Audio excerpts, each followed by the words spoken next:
The gang's back together. Leonardo, Michelangelo, Donatello, Raphael, and Medea. Wow! Teenage Mutant Ninja Turtles Out of the Shadows is a sequel to the 2014 Michael Bay produced Teenage Mutant Ninja Turtles movie. So, it's pretty much self-explanatory. Me, myself, I was actually a fan of the first Ninja Turtles movie, even though it didn't have any character development and a convoluted story.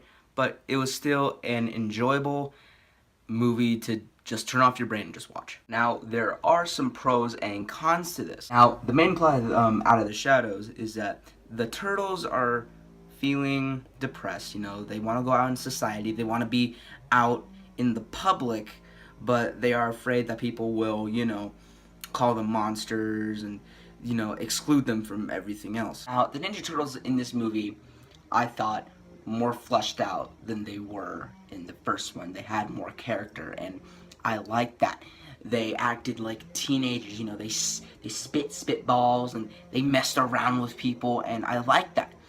But there was also a point when they started to act like asses, and that was a point when I was like, okay, that's enough, just continue along. And the family aspect of the movie was better than the original one, but it was still lacking in depth. Now, while all that jazz is happening, the Shredder breaks out of police custody in one of the, I have to confess, one of the coolest action scenes I've ever seen. I mean, it was short. I mean, it was like about 5 minutes, but still, I thought it was really cool. Now, Shredder gets teleported to Dimension X, where he meets Krang. Now, Krang, in my opinion, was awful. He was just this big cartoon of himself, and I don't know, it was just like, you know, he didn't really do much. Now, in this scene, which totally reminds me of a cutscene in a video game, Krang tells Shredder that he needs to collect these 3 things that landed on Earth so that he could bring his war machine to Earth so they can rule the world together. Now, Shredder in this movie is played by a different actor.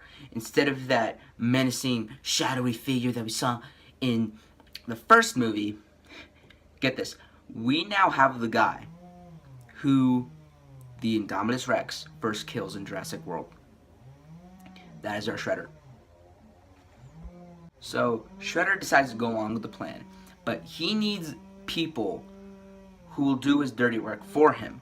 So, that's where Bebop and Rocksteady come in. Bebop and Rocksteady, as you know, were normal people until Baxter Stockman turned them into a warthog and a rhino. I'm going to talk about Bebop and Rocksteady for a second.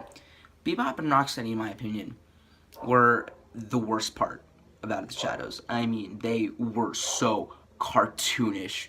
They were so immature, and I flat out hated them. They were disgusting, and in my opinion, they were the worst part of the movie. And, like, instead of taking their jobs seriously, like, you're literally being threatened by a guy who's named the Shredder.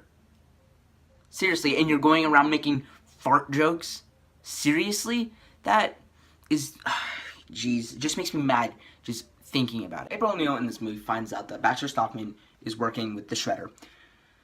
So, she goes undercover, and she sees Bebop and Rocksteady being transformed into animals. And so, she decides to take the ooze that is transforming them into animals. Because, why not? I mean, yes, I know it furthers the plot, and she wants to find out what it is and what it can do. So, I guess that's important. So, the Ninja Turtles find out that if this ooze can turn people into animals, why can't it turn animals into people? So, then there's that story arc, which, you know, if they want to become human or not, so they can be accepted in the outside world. And by the way, this story arc does absolutely nothing for the plot. If it wasn't even in the movie, there would have been no difference in the plot whatsoever. Now that the general premise is out of the way, I'm going to talk about some of the new characters that have appeared in Out of the Shadows. Steve Jones, nope. He did nothing for the plot. He was whiny, and at times, If he wasn't even in the movie, he wouldn't have done anything for the plot at all. Oh, and if you think Shredder was gonna do something in the movie, no. He's just basically Krang's lackey. You know, he gets the three things for him, and he's like, "We were going to rule the world together." And Krang was like, "No, no, no, no, no, no." And he tries to attack Krang, and then he gets frozen, and puts in a trophy in Krang's warship. That's Shredder in this movie. Will Arnett's character in this movie was toned down a bit. He was less perverted and he was less annoying. And he is taking credit for the Ninja Turtles saving New York. He was taking credit for that, and he's now going by the persona, the Falcon. So, Master Splinter does absolutely nothing, and Michael Bay, as usual, had his greasy little hands on the movie, and if you watch it, you will know where he had his involvement. Guys, this movie overall isn't the best, but if you just want to waste your time and watch a dumb action movie, then this is the movie for you. I'm going to give Teenage Mutant Ninja Turtles Out of the Shadows a C-. If you like what you saw, please like and subscribe. And please stay tuned, because I'm going to be making a rant about annoying people who go to the movies. I was inspired by Chris Stuckman, so it's going to be similar to his, but I'll have different points and I have different experiences. So, that's all I have for today. Bye.